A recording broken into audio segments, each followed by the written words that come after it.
Assalamualaikum warahmatullahi wabarakatuh. Waalaikumsalam. Alhamdulillah wassalatu wassalamu ala Rasulillah wa ala alihi wa ashabihi wa mawala. Asyhadu an la ilaha illallah wahdahu la syarikalah wa asyhadu anna Muhammadan abduhu wa rasuluhu alladzi la nabiyya ba'dah. Amma ba'du wa an Abi Hurairah radhiyallahu anhu qala sami'tu Rasulullah sallallahu alaihi wasallam yaqul wallahi inni la astaghfirullah wa atubu ilaihi fil yawm aktsara min 70 marrah rawahul Bukhari. Wa anil Agharr bin Yasar al-Muzani radhiyallahu anhu qala Rasulullah sallallahu alaihi wasallam ya ayyuhan nas tubu ilallah wastaghfiruh fa inni atubu fil yawmi mi'ata marrah rawahu Muslim. Bapak dan ibu-ibu, hadirin hadirat yang dirahmati Allah, alhamdulillah, puji dan syukur kita sampaikan ke hadirat Allah, serta salawat dan salam kita mohonkan untuk junjungan kita Nabi besar Muhammad Rasulullah sallallahu alaihi wasallam. Kembali pada siang ba'da zuhur ini kita hadir di rumah Allah ini menegakkan salat zuhur berjamaah dan dilanjutkan dengan tausiah ba'da zuhur.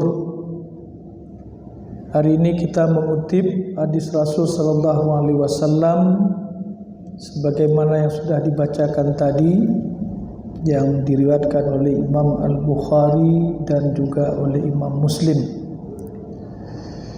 Di dalam kehidupan kita saat ini yang penuh dengan tantangan, kita seringkali terperangkap dalam rutinitas yang melupakan dimensi spiritual atau rohaniah kita. Media sosial, tekanan pekerjaan, gaya hidup yang materialistik, ini telah menciptakan jarak antara kita sebagai manusia dengan Allah Subhanahu wa taala sebagai Tuhan kita. Di tengah kondisi ini, maka ajaran Islam tentang taubat dan istighfar ini bisa menjadi solusi yang tidak hanya relevan tetapi juga sangat kita butuhkan dalam menjaga keseimbangan ruh dan jiwa kita. Dua hadis yang kita bacakan tadi yang diriwayatkan oleh Imam Al-Bukhari dan juga Imam Muslim memberikan gambaran yang menakjubkan tentang bagaimana Rasulullah sallallahu alaihi wasallam yang kita kenal sebagai sosok yang maksum, yang terpelihara dari dosa dan kesalahan, justru menjadi teladan bagi kita dalam intensitas beliau beristighfar dan bertaubat. Coba kita perhatikan hadis Rasul ini. Yang pertama yang berasal dari Abi Hurairah yang mengatakan, aku mendengar Rasulullah sallallahu alaihi wasallam bersabda, wallahi inni la astaghfirullah wa atubu ilaihi fil yaumi aktsara min 70 marrah. Demi Allah, kata Rasulullah, sesungguhnya aku beristighfar, minta ampun kepada Allah Subhanahu wa taala dan bertaubat kepadanya dalam satu hari lebih dari 70 kali. Ini hadis riwayat Bukhari.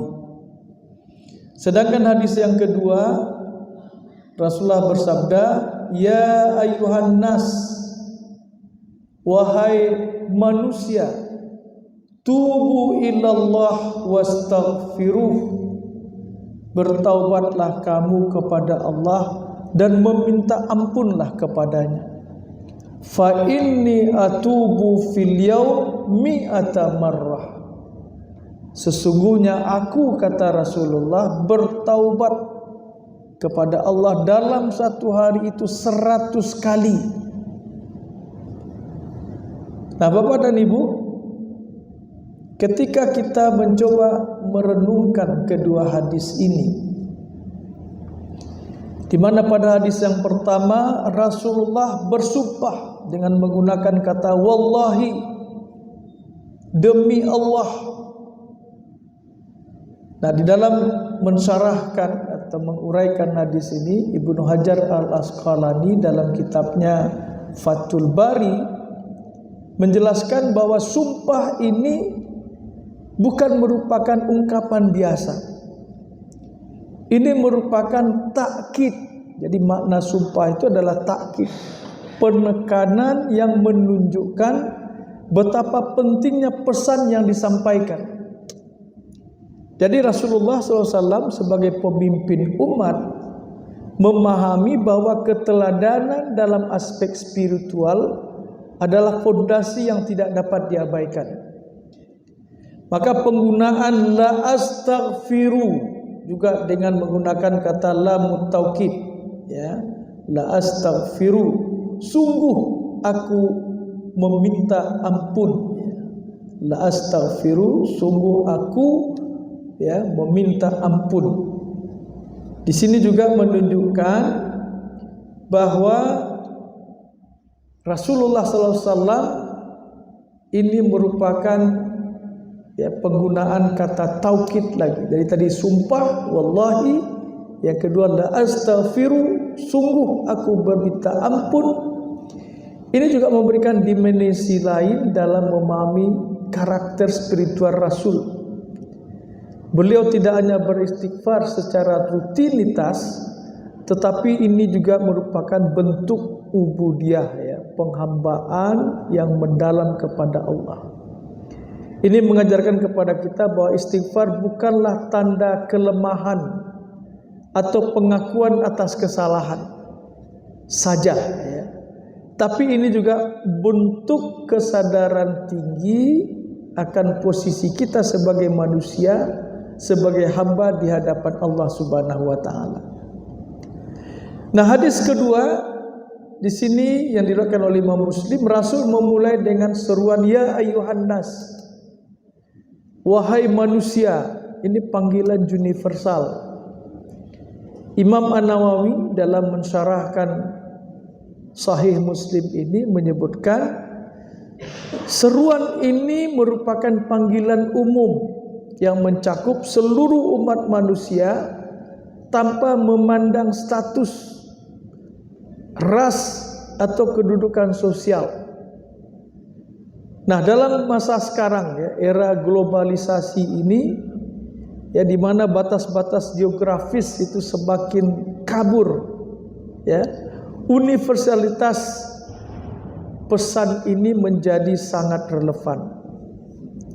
Nah, di dalam hadis yang kedua ini kita melihat Rasulullah menggunakan kata tubu, bertaubatlah, sebelum perintah istaghfiru, ya, meminta ampunlah. Jadi Imam An-Nawawi juga menjelaskan urutan ini menunjukkan metodologi yang benar. Artinya taubat dimulai dari hati, yaitu dengan penyesalan, ya, terhadap perbuatan salah dan keliru kita yang tulus. Baru kemudian kita ikuti dengan istighfar, meminta ampun melalui ucapan kita atau pernyataan kita. Jadi ini bagaimana merupakan, ya, sebuah metodologi, aturan-aturan di mana kita sesali dulu, akui dulu kesalahan kita, ya, kemudian baru kita meminta ampun. Nah, di dalam kedua hadis ini kita menemukan dua angka yang berbeda. Ya, di hadis yang pertama Rasulullah menyebutkan dia 70 kali beristighfar dan minta ampun. Sedangkan di hadis yang kedua itu disebutkan 100 kali, ya. Ini memang bisa memunculkan diskusi di kalangan para ulama, tapi kita sebagaimana disimpulkan oleh Imam An-Nawawi bahwa ini merupakan fleksibilitas ya dalam intensitas spiritual. Jadi kedua angka ini pada dasarnya menunjukkan konsep kasrah. Kasrah itu bilangan yang banyak. Jadi dalam tradisi Arab ya yang lebih menekankan pada kontinuitas ya, kesinambungan daripada kuantitas ya yang sifatnya kaku. Di dalam kehidupan kita saat ini mengajarkan kepada kita tentang pentingnya adaptasi dalam praktik ya, spiritual atau rohaniah. Seseorang yang baru memulai perjalanan spiritualnya atau rohaniahnya mungkin memulai dengan intensitas yang lebih rendah, ya, angka-angka yang ya, mulai dari awal. Sementara yang sudah berpengalaman bisa meningkatkan frekuensinya. Yang terpenting Bapak dan Ibu adalah konsistensi, istiqamah, ya, dalam beristighfar dan bertaubat dan juga ketulusan serta keikhlasan kita. Jadi bukan kompetisi dalam angka ya, apakah 70 atau 100, tapi bagaimana kesinambungan atau konsistensi kita dalam melaksanakannya. Nah, di masa kita sekarang era digital ya yang telah menghadirkan tantangan baru dalam praktik spiritualitas kerohanian. Informasi yang berlebihan, notifikasi yang terus-menerus, dan kecanduan media sosial ini telah menciptakan gangguan ya, yang mengalihkan perhatian kita dari zikir dan kontemplasi, ya, merenung kepada Allah Subhanahu wa Ta'ala. Maka dalam kondisi ini ajaran Rasulullah tentang istighfar, meminta ampun secara intensif, ini bisa menjadi obat ya rohaniah kita yang sangat ya diperlukan. Coba kita perhatikan ya bagaimana Rasulullah SAW itu di tengah kesibukannya dia bisa ya melaksanakan istighfar, taubat itu antara 70 kali sampai 100 kali. Maka kita di dalam kehidupan kita sehari-hari ya boleh jadi kita memiliki kesibukan, ya boleh jadi kita mengalami tekanan tuntutan pekerjaan kita. Maka ketika kita merasa stres dengan tekanan pekerjaan, kita beristighfar kepada Allah sebagai bentuk pengelolaan stres kita, ya. Atau ketika kita terlibat dalam konflik interpersonal, ya. Mungkin teman sekerja kita atau teman bisnis kita segera bertaubat dan beristighfar sebagai bentuk refleksi diri kita dan penyembuhan ya, emosi kita. Dalam penelitian modern saat ini dalam bidang psikologi kita melihat bagaimana praktek rohaniah atau spiritual seperti meditasi atau zikir itu memiliki dampak yang positif terhadap kesehatan mental. Jadi istighfar dalam konteks hadis ini bukan hanya memiliki dimensi vertikal hubungan kita dengan Allah saja, tetapi juga kita gunakan dalam hubungan kita secara manusiawi, horizontal, yang bisa membentuk, memperbaiki dan mempengaruhi hubungan sosial kita. Ketika kita membiasakan diri beristighfar, maka kita akan mengembangkan sikap rendah hati, ya, yang membuat hubungan sosial kita menjadi lebih harmonis. Ia akan lebih mudah memaafkan kesalahan orang lain karena menyadari bahwa dirinya juga membutuhkan ampunan kepada Allah Subhanahu wa Ta'ala.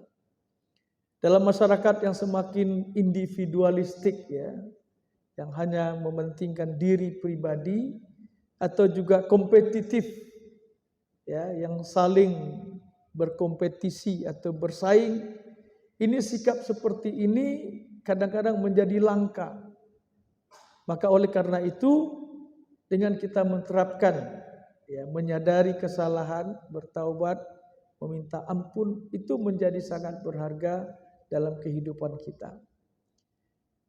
Di dalam kehidupan keseharian ya, kalau dulu pendidikan, sekarang kita melihat kita tidak hanya terobsesi ya, umpamanya apakah diri kita yang menjalani pendidikan, pelatihan, atau juga anak kita ya, atau saudara kita.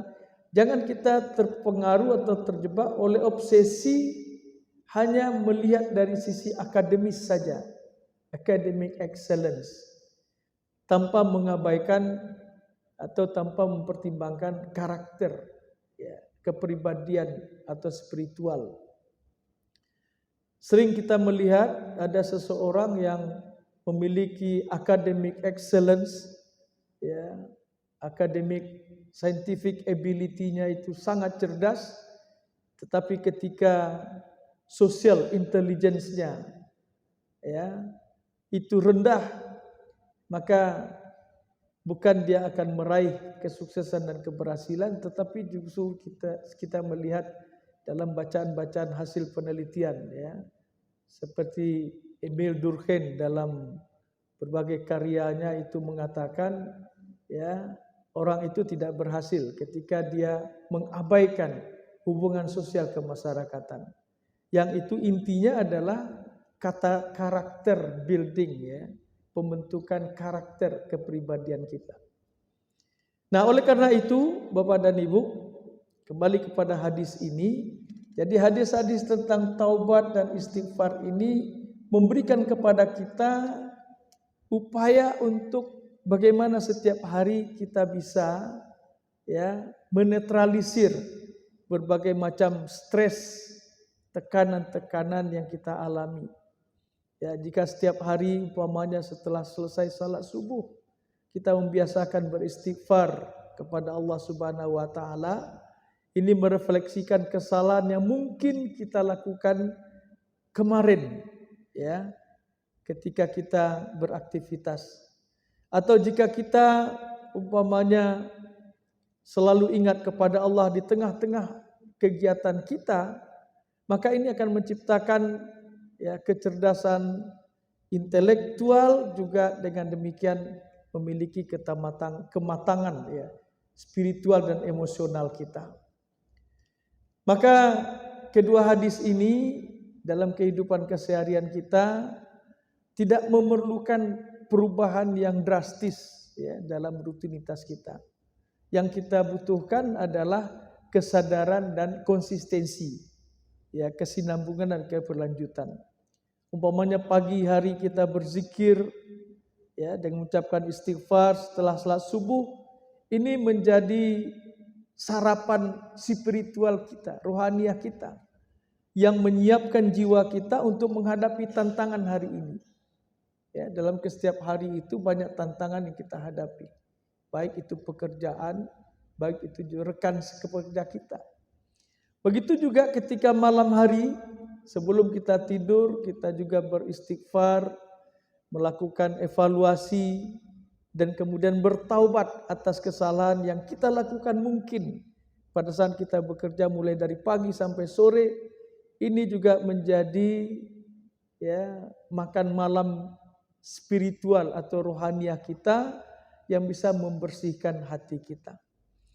Yang lebih penting adalah bagaimana budaya ini ya kita laksanakan, kita amalkan, dan kemudian kita terapkan di dalam diri kita, dengan keluarga kita, ya. Kalau kita sudah punya anak, apalagi punya cucu, mari kita terapkan ini. Ya, istighfar menjadi bahagian alamiah ya dari percakapan keluarga. Begitu juga taubat menjadi respon spontan terhadap kesalahan, kekeliruan yang mungkin kita lakukan. Jadi kita membangun diri kita dan juga generasi yang memiliki ruhaniah atau spiritual yang kuat. Jadi hadis-hadis tentang taubat dan istighfar ini mengajarkan kepada kita bahwa rohaniah atau spiritualitas bukanlah tujuan yang akan tercapai dalam suatu saat. Artinya dia akan berakhir ketika kita raih. Tapi ini merupakan perjalanan yang tidak pernah berakhir. Karena sepanjang hidup kita akan senantiasa melakukan aktivitas. Dan aktivitas kita itu berpotensi membuat kita salah dan keliru. Ya, sebagaimana kata Rasulullah, kullu bani Adam khata' wa khairul khata'in at-tawwabun. Setiap anak Adam berpotensi melakukan kesalahan. Jadi artinya istighfar dan taubat itu bukan sebuah destinasi, tujuan yang kita capai suatu saat, sesudah itu berhenti, tapi dia merupakan perjalanan yang tidak pernah berakhir. Kita perhatikan Rasulullah SAW. Kita tahu Rasulullah itu adalah maksum, terpelihara dari dosa. Bahkan dalam satu riwayat disebutkan dosanya yang terdahulu dan yang akan datang sudah diampuni. Tapi dia melakukan istighfar, minta ampun kepada Allah. Dan bertaubat kepada Allah puluhan bahkan ratusan kali. Ini bukan karena dosa, tetapi karena kesadaran akan makam, status dan kedudukan kita sebagai hamba di hadapan Allah Subhanahu wa taala yang ingin kita selalu dekat dengan Allah. Di dalam kehidupan modern saat ini yang penuh dengan tantangan, godaan, ajaran ini memberikan harapan.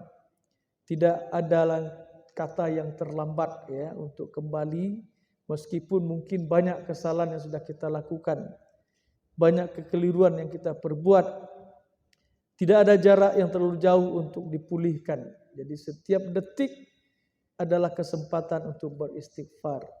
Setiap nafas adalah peluang untuk bertaubat.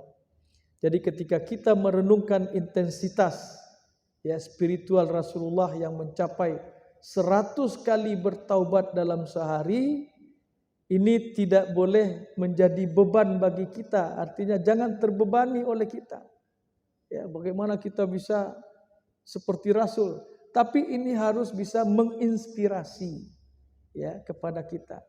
Jadi beliau sebagai Rasul telah menunjukkan jalan, telah menunjukkan keteladanan dan membuktikan bahwa kedekatan dengan Allah adalah pencapaian tertinggi yang dapat diraih manusia.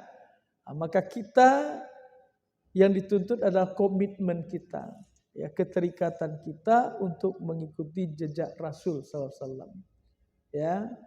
Mari kita beristighfar, bertaubat dalam momen-momen peluang pada perjalanan hidup kita ini. Di dalam Al-Quran Allah menjanjikan berbagai keuntungan bagi orang yang bertaubat. Dalam surat An-Nur Allah mengatakan wa tubu ilallah jami'an ayyuhal mu'minun la'allakum tuflihun. Bertaubatlah kamu sekalian kepada Allah wahai orang-orang beriman agar kamu bisa meraih keuntungan. Jadi menurut Quraisy Shihab di dalam tafsirnya Al-Misbah, ini perintah tubuh ditujukan kepada semua orang yang beriman, dan kalimat jami'an itu menegaskan itu menjadi kewajiban universal.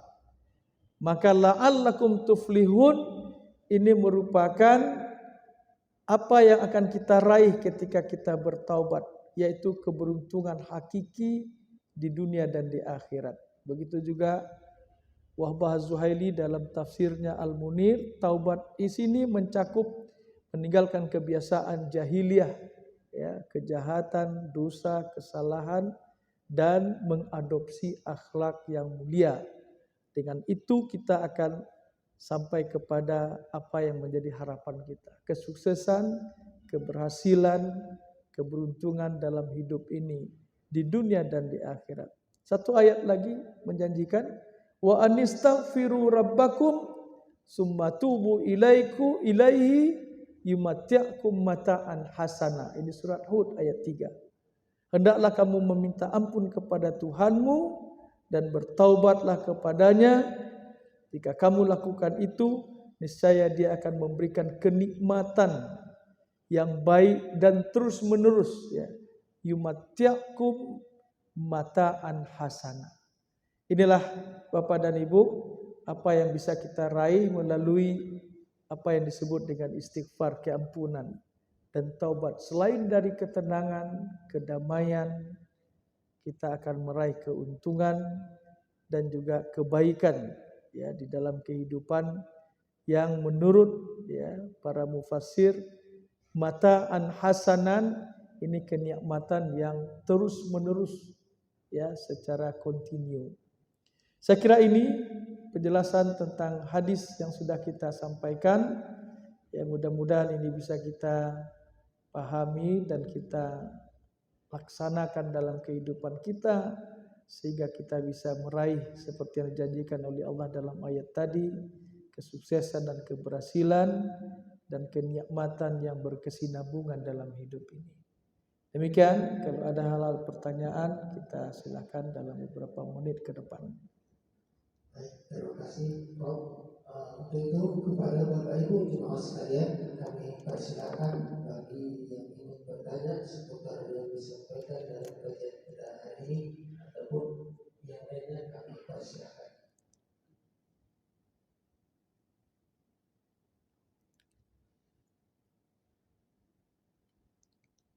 Ada pertanyaan? Oh, ada. Mungkin pas Prof. Oke, selesai ya. Baik. Baik, kalau begitu mudah-mudahan kita menjadi orang-orang yang selalu, ya, melakukan evaluasi terhadap diri kita, dan kemudian di mana tentu kita akan temukan berbagai keterbatasan, kekurangan, kesalahan dan kekeliruan. Mari kita segera bertaubat kepada Allah Subhanahu wa taala dan meminta ampun kepadanya, karena tidak ada satu dosa pun yang tidak diampuni Allah kecuali syirik, ya. Sepanjang kita meninggalkan syirik, maka seluruh dosa walaupun sepenuh langit dan bumi Allah akan ampuni, ya. Allah mengatakan inna rahmati wasi'at kulla syai', ya. Sesungguhnya rahmatku, kasih sayangku itu melampaui segala-galanya. Baik, mari kita akhiri dengan sama-sama berdoa. Auzubillahi minasyaitonirrajim. Bismillahirrahmanirrahim. Alhamdulillahirabbil alamin wassalatu wassalamu ala asyrafil anbiya'i wal mursalin wa ala alihi wa ashabihi ajmain. Allahumma ighfir lana wa liwalidina warhamhum kama rabbawna shighara wa li jami'il muslimina wal muslimat wal mu'minina wal mu'minat al-ahya'u minhum wal amwat innaka sami'un qaribun mujibud da'wat ya qadiyal hajat.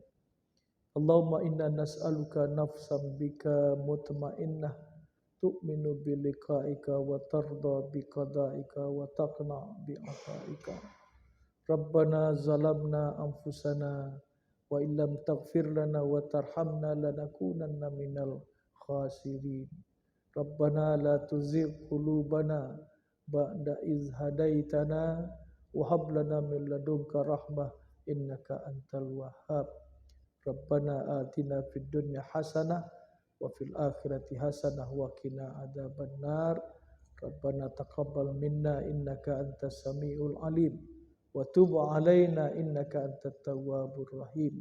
Wa sallallahu ala Muhammadin walhamdulillahi rabbil alamin. Wassalamualaikum warahmatullahi wabarakatuh.